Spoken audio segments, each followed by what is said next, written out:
வைரம் கிச்சனில் இப்போ சூப் மிக்ஸ் ரெடி பண்ண போகிறோம். வாங்க எப்படி பண்ணலான்னு பார்க்கலாம்.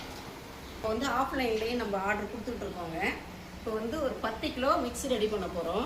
இது வந்து நம்ம ஃபேக்ட்ரியிலேயே ரெடி பண்ண மசாலா பொடிங்க, கறி மசாலா பொடி 1.25 கிலோ போடுறோம். அதுக்கு மிளகாத்தூள், அதாவது சில்லி பவுட்ரு 1/4 கிலோ, மிளகு ஜீரகம் 750 கிராம், எல்லாமே வந்து ஒரிஜினலாக ஹோல்சேலில் வாங்கி நம்மளே நம்ம ஃபேக்ட்ரியில் வறுத்து அரைச்ச பொடி தாங்க. இது வந்து 1 கிலோ.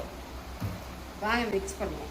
இப்போ நம்ம வந்து எல்லாமே மிஷினில் அரைச்சிருக்கோங்க. ஏதாவது 1-2 அரைக்காமல் மிக்ஸ் ஆகிருக்கும். அதனால இதில் வந்து ஜலிச்சு போட்டுக்கலாம். நைஸாக தான் இருக்குது. இது அப்படியே சேர்த்துக்கலாம். எல்லா பவுடரும் ஒன்றா வர்ற மாதிரி நல்லா மிக்ஸ் பண்ணிக்கணும். இது நல்லா மிக்ஸ் பண்ணிக்கிட்டு தான் நம்ம வந்து முடவாட்டுக்கால் பவுட்ரு நம்ம தனியாக அரைச்சி வச்சுருக்கோம். அதையும் நம்ம சேர்ந்து மிக்ஸ் பண்ணிக்கலாங்க. முடவாட்டுக்கால் ப்ளைன் பொடிங்க. முடவாட்டுக்கால் வாங்கி நம்ம க்ளீன் பண்ணிவிட்டு துருவி நிழலில் காய வச்சு நல்லா பதப்படுத்தி நம்ம அரைச்சிட்டு வந்துருக்குறோம். அந்த ப்ராசஸ் வந்து அப்போ நம்ம வீடியோ எடுக்கிறதுக்கு ஆள் இல்லை, அதனால் எடுக்கலை. நெக்ஸ்ட் டைம் பண்ணும்போது கண்டிப்பாக நான் அதை வீடியோ எடுத்து போடுறேன் உங்களுக்கு. இப்போ இந்த முடவாட்டுக்கால் பொடியை வச்சு சூப்பு மிக்ஸ் பண்ணுறத உங்களுக்கு காமிக்கிறேன் நான்.